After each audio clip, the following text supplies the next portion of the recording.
পরের দিন দেখা গেল সব থেকে ঘুরে আসলেন আমাদের নবী মুহাম্মদুর রাসূলুল্লাহ সাল্লাল্লাহু আলাইহি ওয়াসাল্লাম। সকলেই দেখে এক বাক্যে বলল, এই তো তিনি আল-আমিন এসেছেন। তারা সকলে আল-আমিন উপাধি দিয়েছিল নবীজিকে। এই তো বিশ্বাসী এসে গেছেন, আমরা ওনার ইমামের সাথে আমরা একমত হয়ে যাব।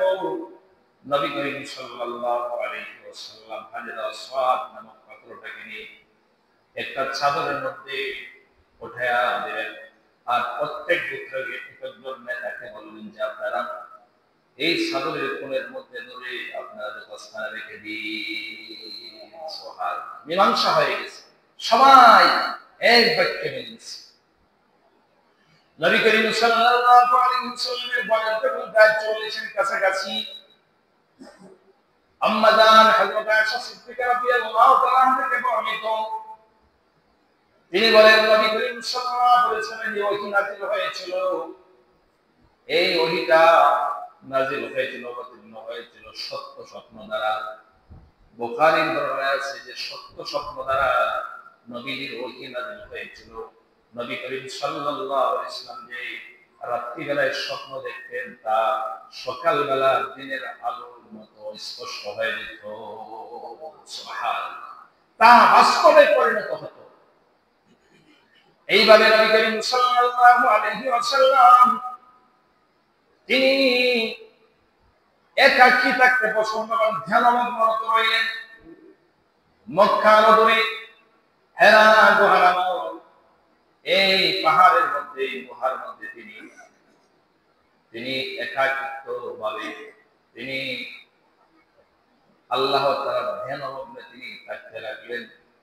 একদিন নয়, 2 দিন নয়, এভাবে অনেক সময় বাড়ি থেকে খাবার নিয়ে যেতেন, আবার তিনি কয়েকদিন পর আবার আসতেন, বা 2-3 দিন পর, 10 দিন পরে আবার আসতেন, আসার পরে আবার নিয়ে যেতেন। এভাবে হঠাৎ করে একদিন নবী করিম সাল্লাল্লাহু আলাইহি ওয়াসাল্লাম হেরা গুহা থেকে নেমে চলে আসবেন, এমন সময় একটা আওয়াজ শুনলেন, ইয়া মুহাম্মদ আনতা নাবিয়্যুন ওয়া আনা জিবরাইল। এ মুহাম্মদ, আপনি আল্লাহর নবী, আপনি আল্লাহর পয়গম্বর, আমি আল্লাহর পক্ষ থেকে জিবরাইল। নবী করিম সাল্লাল্লাহু আলাইহি ওয়াসাল্লামকে বললেন যে আপনি পড়ুন, ইকরা বিসমি রাব্বিকাল্লাযী খালাক, খালাকাল ইনসানা মিন আলাক, ইকরা ওয়া রাব্বুকাল আকরাম, আল্লাযী আল্লামা বিল কলম, আল্লামাল ইনসানা মা লাম ইয়ালাম। এই 5টি আয়াত অবতীর্ণ হলো। হযরত জিবরাইল আলাইহিস সালাম নবী করিম সাল্লাল্লাহু আলাইহি ওয়াসাল্লাম বলেন, ইকরা, আপনি পড়ুন। নবী বললেন, মা আনা বিকারি, আমি তো পড়তে জানি না, আমি তো পাঠ করতে পারি না। নবী করিম সাল্লাল্লাহু আলাইহি ওয়াসাল্লাম তিনি হযরত নবী করিম সাল্লাল্লাহু আলাইহি ওয়াসাল্লাম তিনি দুনিয়াতে কারো কাছে পড়েন নাই, লেখাপড়া করেন নাই, কোনো প্রতিষ্ঠানে লেখাপড়া করেন নাই, নবীজির কোনো শিক্ষক ছিল না। আল্লাহ তাআলার নিজাম ছিল যে আমার হাবিবকে আমি দুনিয়ার কোনো মানুষের কাছে লেখাপড়া করাইব না। কারণ হলো যাতে যার কাছে তিনি লেখাপড়া করবেন সে তো বলবে ও তো আমার ছাত্র। কি বলেন, বলে না অনেকে? কেউ যদি লেখাপড়া করার কাছে করে, উনি তো আমার ছাত্র, যত বড় ডক্টরের ডিগ্রি হোক না কেন, বলে উনি তো আমার কাছে পড়েছে, বলে না? তো আল্লাহ তাআলা মান শহর দেয় না, আমার বন্ধুকে দুনিয়ার কোনো মানুষের কাছে শিক্ষা দেব না, শিক্ষা গ্রহণ করবেন না। জিবরাইল আলাইহিস সালাম এসে বললেন, ইকরা, আপনি পড়ুন। নবী বললেন, মা আনা বিকারি, আমি পড়তে জানি না। আবার 3 বার বললেন। 3 বার বলার পরে হযরত জিবরাইল আলাইহিস সালাম নবী করিম সাল্লাল্লাহু আলাইহি ওয়াসাল্লামের সাথে মুআলাকা করলেন, বুকের সাথে ছাপ দিলেন। এভাবে একবার নয়, 2 বার নয়, 3 বার চাপ দিলেন। এরপর বলেন, পড়েন, ইকরা। এরপরে নবী বলেন, ইকরা বিসমি রাব্বিকাল্লাযী খালাক, খালাকাল ইনসানা মিন আলাক, ইকরা ওয়া রাব্বুকাল আকরাম, আল্লাযী আল্লামা বিল কলম, আল্লামাল ইনসানা মা লাম ইয়ালাম। ইকরা আপনি পাঠ করুন, পড়ুন বিসমি রাব্বিকাল্লাযী খালাক। আপনি পাঠ করুন, পড়ুন আপনার প্রতিপালকের নামে, যিনি আপনাকে সৃষ্টি করেছেন। তার নামে বলা হয়েছে, রবের নামে করার জন্য, আল্লাহর নামে করার জন্য বলা হচ্ছে। যিনি আপনাকে সৃষ্টি করেছেন তার নামে আপনি পাঠ করুন। সুবহানাল্লাহ। আল্লাযী আল্লামা বিল কলাম ইকরা বিসমি রাব্বিকাল্লাযী খালাক খালাকাল ইনসানা মিন আলাক। যিনি মানুষকে এক বিন্দু রক্ত থেকে তিনি সৃষ্টি করেছেন। ইকরা ওয়া রাব্বুকাল আকরাম, পাঠ করুন আপনার পালনকর্তা অত্যন্ত দয়াবান। ইকরা ওয়া রাব্বুকাল আকরাম, পাঠ করুন আপনার পালনকর্তা অত্যন্ত দয়াবান। আল্লাযী আল্লামা বিল কলাম, যিনি কলমের সাহায্যে শিক্ষা দিয়েছেন। কলমের কথা আসছে, আল্লাযী আল্লামা বিল কলাম আল্লামাল ইনসানা মা লাম ইয়ালাম, যিনি শিক্ষা দিয়েছেন যা সে জানত না। সুবহানাল্লাহ। দেখেন আল্লাহ পাক যে নবীজির উপর ওহী নাযিল করেছেন ইব্রাহিমের মাধ্যমে, সর্বপ্রথমই পড়ার কথা বলা হয়। ইকরা পড়ো, কার নামে? আপনার প্রতিপালকের নামে, যিনি আপনাকে সৃষ্টি করেছেন। কোরআন পড়ার কথা, প্রথমে পড়ার কথা কিন্তু বলা হয়েছে। এজন্য মুসলমান ইমানদার, আল্লাহ সুবহানাহু ওয়া তাআলা পবিত্র কোরআনে কারীমের মধ্যে বলেছেন, قُلْ هَلْ يَسْتَوِي الَّذِينَ يَعْلَمُونَ وَالَّذِينَ لَا يَعْلَمُونَ। হে রাসূল আপনি বলুন, যারা জানে আর যারা জানে না তারা কি সমান? না না, তারা সমান হতে পারে না। এজন্য পড়ার অনেক গুরুত্ব দেওয়া হয়েছে। যারা জ্ঞান অর্জন করবে তাদের অনেক গুরুত্ব দেওয়া হয়েছে। বিশেষ করে যারা মাদ্রাসায় শিক্ষিত হবে, যারা আলেম হবে, তাদের দাম আল্লাহ পাকের কাছে অনেক দামি। সর্বপ্রথম কোন পড়ার কথা বলা হচ্ছে? যে পড়ুন আপনার পালনকর্তার নামে। তো আমরা অনেক মুসলমান এরকম আছি যে ফজরের পরে কিন্তু আমরা অনেক ঘুম দেই, লম্বা ঘুম দেই, আছে কিনা এরকম ভাবে? নামাজের খবর থাকে না, কোরআন পড়ব তো দূরের কথা, নামাজি এসে জামাতে করতে পারে, আছে কিনা? আল্লাহ সুবহানাহু ওয়া তাআলা বলেন, পড়ার জন্য বলেছেন, ফজরের পরে নামাজের পরে কোরআন শিক্ষা করতে হবে, কোরআন পড়তে হবে। সূরা ইয়াসিন তেলাওয়াত করবেন। যদি সূরা ইয়াসিন তেলাওয়াত করেন, একবার সূরা ইয়াসিন তেলাওয়াত করলে 10 খতম কোরআনের সওয়াব আল্লাহ দাও। সুবহানাল্লাহ। আর এই সময় আমরা ঘুমাই, ফজরের পরে ঘুমানো ঠিক না, ঘুমাইতে পারবেন। এশারের পরে সূর্যোদয়ের প্রায় 15-20 মিনিট পরে ঘুমান, যদি ঘুমানোর ইচ্ছা নেই, নামাজ পড়লেও গিয়ে ঘুমাই থাকবেন। রিজিকের বরকত হয় না, বরকত মিলে না। ইনকাম করতে পারবেন বলে, আমি তো লম্বা বেতন আছে, আমার 50,000 টাকা মাসে ইনকাম আছে কিনা, 1 লক্ষ টাকা, কিন্তু বরকত হবে না। বরকত যে কাজে আল্লাহর পক্ষ থেকে আসে। বরকত খালি হুজুরের বেতনের মধ্যে না। অনেক মানুষ মনে করে যে হুজুরের বেতন, হুজুরের বরকত আছে। হুজুরের না, আপনারও বরকত হবে। আপনি 5 ওয়াক্ত নামাজ পড়েন, কোরআন তেলাওয়াত করেন, হালাল হারাম মেনে চলেন, আপনারও বরকত হবে। না, নামাজের খবর নাই, কোরআন তেলাওয়াতের খবর নাই, সুদ ঘুষের বিষয় আছে, কিসের বরকত হবে? টাকা যদি 5 লক্ষ মাসে ইনকাম করেন, কাজ হবে। এদিক দিয়া দেখবেন কাম দিন, আর একদিক নাই। কি বলেন? বাস্তব কথাগুলো। বরকত সবারই হবে। 5 ওয়াক্ত নামাজ পড়বেন, কোরআন তেলাওয়াত করবেন, হালাল হারাম বেঁচে চলবেন, বরকত চলে আসবে। দেখবেন যদি ওই ইনকাম কম, আল্লাহ তাআলা শান্তি দান করবে। অনেক মানুষ হবে কোটি কোটি টাকার মালিক, বিজনেস, ব্যবসা, গাড়ি বাড়ি, কোনো অভাব নাই, কিন্তু শান্তি নাই মনের মধ্যে। কিসের জন্য শান্তি নাই? সে কোরআনের বিধান অনুযায়ী চলে না, রাসূলের তরিকা অনুযায়ী সে চলে না। শান্তি কেমনে আসবে? আমরা তো ঘুম দিলে দেখা যায় অটোমেটিক ঘুম চলে আসে, আসে কিনা? কিন্তু তার ঘুমের ট্যাবলেট যত দামি আছে, পাওয়ার খাইয়েও ঘুম লাগে না। আছে না এরকম মানুষ? আল্লাহ। এজন্য 5 ওয়াক্ত নামাজ পড়বেন তো ইনশাআল্লাহ, কোরআন তেলাওয়াত করবেন, হালাল হারাম বেঁচে চলবেন, দেখবেন শান্তি আল্লাহ পাক দান করবে। শান্তি দুনিয়ার কোনো মানুষ আপনাকে দিতে পারবে না, এটা আসলে রবের পক্ষ থেকে আসতে হবে, তাহলে শান্তি চলে আসবে। তো আমাদের নবী হযরত মুহাম্মদ রাসূলুল্লাহ সাল্লাল্লাহু আলাইহি ওয়াসাল্লাম তিনি ওনার উপরে যখন ওহী নাযিল হলো, ওহী অবতীর্ণ হলো, জিবরাইল আমিন চাপ দিলেন, সঙ্গে সঙ্গে নবীর উপর সূরা আলাকে ৫টি আয়াত নাযিল হলো, অবতীর্ণ হলো, নবী আয়াত উপরে নিলেন। নবী করিম সাল্লাল্লাহু আলাইহি ওয়াসাল্লাম ভয় পেয়ে গেলেন, বাসায় চলে গেলেন, বাড়িতে চলে গেলেন।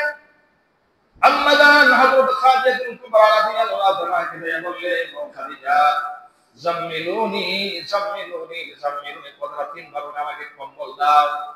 তিনি শীত শীত অনুভব করলেন, জ্বর অনুভব করলেন শরীরের মধ্যে, বললেন, খাদিজা আমাকে কম্বল দাও।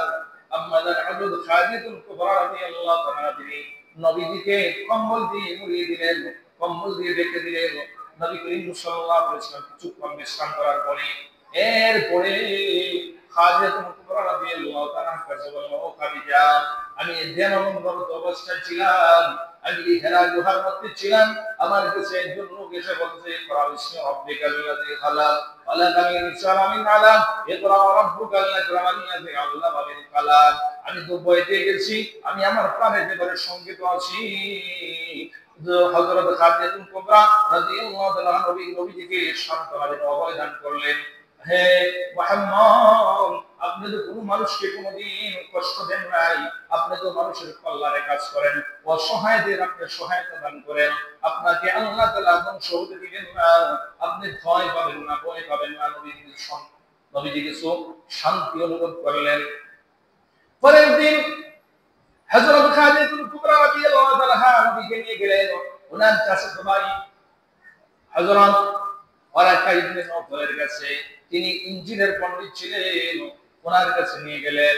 ওনার কাছে নিয়ে যাওয়ার পরে ওনার কাছে বললেন যে এই ঘটনাটা করে বললেন। তখন ওরাকা ইবনে নওফল বললেন, আপনি চিন্তা করবেন না, আপনার কাছে যিনি এসেছেন উনি জিবরাইল, উনি প্রত্যেক পয়গম্বরের কাছে এসেছেন, আপনার কোনো টেনশন নাই, আমার ভয় হয়। আপনাকে যখন আপনার এলাকার মানুষ যখন আপনি দিন প্রচার করবেন, ইসলামের দাওয়াত দিবেন, তখন আপনার এলাকা থেকে মানুষ আপনাকে বের করে দিবে, আপনাকে কষ্ট দিবে। আমি তো বৃদ্ধ হয়ে গেছি, আমি যদি জীবিত থাকতাম সেদিন, তাহলে আমি আপনার পাশে দাঁড়াইতাম। সুবহানাল্লাহ। নবী করিম সাল্লাল্লাহু আলাইহি ওয়াসাল্লামের কাছে ওহী নাযিল হলো। এভাবে নবীজি ওই যে সূরা আলাক অবতীর্ণ হলো ৫টি আয়াত, এরপর ওহী ধারাবাহিকতা অনেকদিন বন্ধ ছিল। নবী করিম সাল্লাল্লাহু আলাইহি ওয়াসাল্লাম মহিলাদের মধ্যে সর্বপ্রথম ইসলামের দাওয়াত দিলেন হযরত খাদিজাতুল কুবরা রাদিয়াল্লাহু তাআলা। নবীজির স্ত্রীকে আম্মা জানকে দিলেন, তিনি নির্বিঘ্নে তিনি কালেমা পড়ে মুসলমান হয়ে গেলেন। সুবহানাল্লাহ। আর দ্বিধাও করলেন না। দেখেন স্বামীর প্রতি কেমন ওনার টান, কেমন বিশ্বস্ত। যেমনি বলেছেন যে বলো লা ইলাহা ইল্লাল্লাহ মুহাম্মাদুর রাসূলুল্লাহ, সঙ্গে সঙ্গে কালেমা পড়ে মুসলমান হয়ে গেলেন। ওই দিক দিয়া ওনার বন্ধুর মধ্যে হযরত আবু বকর সিদ্দিক রাদিয়াল্লাহু তাআলা আনহু তিনিও মুসলমান হলেন। নবী করিম সাল্লাল্লাহু আলাইহি ওয়াসাল্লাম লুকায়া লুকায়া ৩ বছর গোপনে গোপনে ইসলামের দাওয়াত দিলেন। ৩ বছর ওনার যে আত্মীয় স্বজন শুভাকাঙ্ক্ষী যারা আছে তাদের কাছে তিনি পৌঁছাইলেন। এরপরে আল্লাহ তাআলা বললেন, ওহী নাযিল করে, ইয়া আইয়ুহাল মুদাসসির কুম ফাআনযির ওয়া রাব্বাকা ফাকাব্বির ওয়া সিয়ারাকা ফাতাহহির। হে চাদর আবৃত, হে কম্বলওয়ালা, ইয়া আইয়ুহাল মুদাসসির কুম ফাআনযির, আপনি উঠুন, জনগণকে সতর্ক করুন। ওয়া রাব্বাকা ফাকাব্বির, আপনার প্রভুর বরত্ব মহত্ব আপনি বর্ণনা করুন। নবী করিম সাল্লাল্লাহু আলাইহি ওয়াসাল্লাম প্রকাশ্যে দাওয়াত শুরু। এর আগে ৩ বছর গোপনে গোপনে ওনার গোষ্ঠীর লোকদেরকে বললেন, সাফা পর্বতের মধ্যে দাঁড়ায়া তিনি গোষ্ঠীর লোকদেরকে বললেন, আহ্বান করলেন, আমি যদি তোমাদেরকে বলি, হে কুরাইশরা, তোমাদের পিছনে শত্রুপক্ষ এখনই তোমাদের উপর ঝাঁপিয়ে পড়বে, শত্রুপক্ষ আছে এখনই তোমাদের উপর ঝাঁপিয়ে পড়বে, তোমরা কি আমার কথা বিশ্বাস করবা? তারা এক বাক্যে বলেছিল, হ্যাঁ অবশ্যই আপনার কথা আমরা বিশ্বাস করবো, আপনাকে কোনোদিন আমরা মিথ্যা কথা বলতে শুনি না। এক বাক্যে সকলে আলামিন, নবী করিম সাল্লাল্লাহু আলাইহি ওয়াসাল্লাম নাম আলামিন উপাধি দিয়েছিল, বিশ্বাসী উপাধি দিয়েছিল। নবী করিম সাল্লাল্লাহু আলাইহি ওয়াসাল্লাম বললেন, তার চাইতে শত্রুপক্ষ জাতীয় পরিবেশ সাময়িক, তার চাইতে আমি তোমাদেরকে এর চেয়ে ভয়াবহতার সংবাদ দিচ্ছি, তোমরা যদি আমার কথা গ্রহণ না করো তাহলে তোমাদের জন্য এর চাইতে খারাপ দুর্বিষ সহ নেমে আসে। বললেন যে তোমরা যদি আমার একথার সাক্ষ্য না দাও, যদি না বলো লা ইলাহা ইল্লাল্লাহ, যদি বলো আল্লাহ ছাড়া কোনো মাবুদ নাই, তোমাদের কোনো ভয় থাকবে না। আর মুহাম্মদুর রাসূলুল্লাহ সাল্লাল্লাহু আলাইহি ওয়াসাল্লাম আমাকে যদি নবী হিসেবে মানো তাহলে তোমরা জাহান্নামের আগুন থেকে বাঁচতে পারবে, তোমাদের সেদিন কোনো ভয় কাজ করবে না। আর একথা যদি তোমরা স্বীকার না করো তাহলে তোমাদের জন্য ভয়াবহ দুর্বিষহ নেমে আসবে, তোমাদের জন্য জাহান্নাম অবধারিত চিরকাল। কেউ যদি লা ইলাহা ইল্লাল্লাহ না পড়ে, কালেমা যদি না পড়ে, শুধু মুসলমান না, কোন ব্যক্তি যদি মুসলমান, যদিও সে পাপিষ্ঠ, যদিও গুনাহগার, তার কালেমা পড়ার কারণে শস্য দানা পরিমাণ যদি ঈমান থাকে, একদিন না একদিন সে তার খাতনি থেকে, কি বলেন, কোটি কোটি বৎসর আগে জ্বলার পরে তার ভাগ্যটা পাওয়ার পরে এরপরে আল্লাহ কোনদিন তাকে জান্নাত দিবেন। তবে আবার চিন্তা করেন না যে আমি তো ঈমান আনছি, নামাজ রোজা এখন পড়তাম না, এ কথা মনে করেন না। এ কথা যদি যারা মনে করেন যে একদিন তো আমি যাইব, কিছু মুসলমান আমি তো মুসলমান, আমি একদিন যাইব, এইগুলো এত করার দরকার কি? কত বড় কথা বলে, চিন্তা করছেন? আমি তাদেরকে বলবো, আপনারা যদি বলেন যে একদিন তো আমি মুসলমান এই কারণে আমি জান্নাতে যাব, আমার এগুলোর দরকার কি? তাহলে আপনি আপনার একটা মোমবাতির মধ্যে আগুন জ্বালাই দিন, বা সোলার মধ্যে আপনি 30 সেকেন্ড বা 1 মিনিট আপনি আগুনটা ধরে রেখেন, কেমন আরাম লাগে দিবেন? আপনি যে বলছেন যে একদিন আপনি জান্নাতে যাইবেন শস্য দানা পরিমাণ ঈমান থাকার কারণে, আর আপনি 1 মিনিট দেখেন কেমন আরাম লাগে আগুনটা রেখে আগুনের মধ্যে। কিন্তু জাহান্নামের আগুনের চেয়ে 70 গুণ বেশি ভয়াবহ হওয়ার বলা। এখানের মধ্যে আপনি কেমনে কোটি কোটি বছর ধরবেন? চিন্তার বিষয় না? যারা এরকম প্রশ্ন করেন তারা ভালো করে বুঝছেন। এজন্য বিধর্মী যারা, তারা কোনদিন জান্নাতের মধ্যে যাবে না, তারা চিরস্থায়ী জাহান্নামে। আর ঈমান আনার কারণে যদিও সে পাপিষ্ঠ হয়েছিল, কিন্তু হাজার হাজার কোটি কোটি বছর জাহান্নামের খারাপ করার পর সে একদিন আল্লাহ তাআলা তাকে জান্নাতের মধ্যে দান করবে, যেহেতু মুসলমান ঈমান এনেছে। তো নবী করিম সাল্লাল্লাহু আলাইহি ওয়াসাল্লাম সব গোত্রের লোকদেরকে তিনি ঈমান আনার জন্য দাওয়াত দিলেন, তারা প্রত্যাখ্যান করলো। আবু জাহেল হট্টগোল শুরু করে দিল, ওই দিক দিয়ে আবু লাহাব নবীজির উপরে পাথর ছুঁড়ে মারল।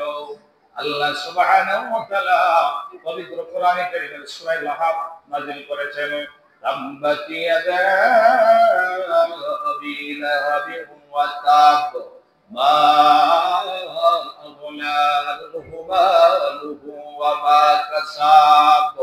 আল্লাহ বলেন, হে আবু লাহাব, তাব্বাতি ইয়াদা, আবু লাহাবের দুই ধ্বংস এবং সে নিজেও ধ্বংস। তাব্বাতি ইয়াদা আবি লাহাবিন ওয়া তাব। যারা এই সূরা পড়তে পারেন, নামাজে পড়েননি, দেখেন কিয়ামত পর্যন্ত কিন্তু মুসলমানরা যে পড়বে এটা তার জন্য অভিশাপ। তাব্বাতি ইয়াদা আবি লাহাবিন ওয়া তাব। আল্লাহ বলেন আবু লাহাবের দুই হাত ধ্বংস এবং সে নিজেও ধ্বংস। এই আয়াত নাযিল করেছেন আল্লাহ সুবহানাহু ওয়া তাআলা। শেষ পর্যন্ত আবু লাহাবের সেই পথে পথে সেই ইন্তেকাল করেছে, মৃত্যুবরণ করেছে, সরাসরি পচে গিয়েছিল, কষ্ট আর মরণটা হয়েছে। নবীজিকে কি করেছিল? পাথর ছুঁড়ে মেরেছিল। যারাই নবীদের বিরোধিতা যুগে যুগে করেছে তাদের কর্মফল তারা পেয়েছে। ঠিক তেমনি ভাবে উলামায়ে কেরাম হলো নবীদের ওয়ারিস, তোমরা দেখেন যারা উলামায়ে কেরামের সাথে বিরোধিতা করছে, হক্কানি আলেম ওলামাদের সে, তারাও তাদের কৃতকর্মের ফল একদিন ভোগ করছে বা করবে। এটা দুনিয়াতে আল্লাহ পাক দেখেন, দুনিয়াতে আল্লাহ পাক দেখেন। নবী করিম সাল্লাল্লাহু আলাইহি ওয়াসাল্লাম ওই দিক দিয়ে আবার বাড়িতে ভোজ সবার আয়োজন করলেন, খাবারের আয়োজন করলেন, সর্বত্রকে আরো দাওয়াত দিলেন। এই সময় তারা হট্টগোল করে চলে গেল খাবার দাবার শেষ করে। এজন্য কি তুমি আমাদেরকে এনেছো? আমরা এই 360টা ক্ষুধা আছে, এত ক্ষুধা থাকতে আমরা এই ক্ষুধার উপর কেমনেই মারা। এইভাবে মক্কার কুরাইশ কাফেররা তারা মিটিং এর মধ্যে বসলো কিভাবে মুহাম্মদের দাওয়াতি কাজ বন্ধ করা যায়। বিভিন্ন ভাবে এক একজন পরামর্শ দিল, মুহাম্মদকে দুনিয়াতে উঠাই দিতে হবে, এইভাবে এই করতে হবে, সেই করতে হবে, বিভিন্ন ভাবে হুমকি ধমকি আসছে। শেষ পর্যন্ত তারা আবু তালেবের কাছে আসছে, ওনার চাচার কাছে। যদিও আবু তালেব ইসলাম গ্রহণ করেননি, কিন্তু এই নবীর সুখে দুঃখে ওনার জীবদ্দশা নবীকে আগিয়ে রেখেছে। এজন্য আবু তালেবের কষ্ট কম হবে। কেমন কষ্ট কম হবে? আবু তালেবের হাদিসের মধ্যে আছে যে 2টা জুতা পরানো হবে, 2টা জাহান্নামের 2টা কি পরানো হবে? জুতা, ফরমা পরানো হবে। এই জুতার কারণে কষ্ট কিরকম আর কম হবে? এই 2টা জুতা দিয়ে পরানো হবে এই জাহান্নামে, সারা মগজগুলো গলিয়া গলিয়া গলিয়া গলিয়া পচে পচে নষ্ট হয়ে যাবে। এটা হলো সবচেয়ে নিম্নমানের জাহান্নামের আযাব। আর এরপরও তো যারা বড় বড় আছে, কত কষ্ট জাহান্নামের অবস্থা হবে। এজন্য মুসলমান ইমানদার, আমরা নবীর রঙে রঙ্গিত। এগুলো আলোচনার করা মিলাদুন নবী, নবীর জন্ম, এই আলোচনা, এগুলো নিশ্চিত করে আমরা যেন আমাদের ভিতরে নবীর আদর্শ লালন করতে পারি।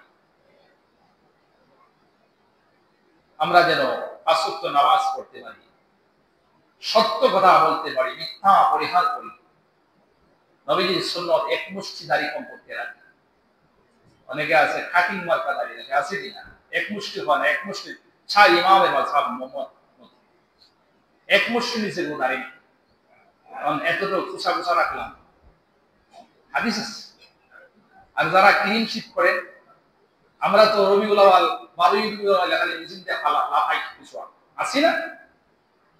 নবীদের হাদিস শোনে যারা ক্লিন শিট করে, নবী বলেন হে দাড়ির মধ্যে লাগায় না, এ আমার কলিজার মধ্যে লাগবে, কলিজার মধ্যে বিলেট লাগায় নবী। আর 12 রবিউল আউয়াল এই কিছু লাফাই শেষ, আর মনে নামাজ পড়া লাগে না, শেষ। এটাই বাস্তব। আরে মুসলমান কি বলি, কেমনে যে আমরা বুঝবো, কেমনে বললে মুসলমান, এটারও ভাষা পাই না।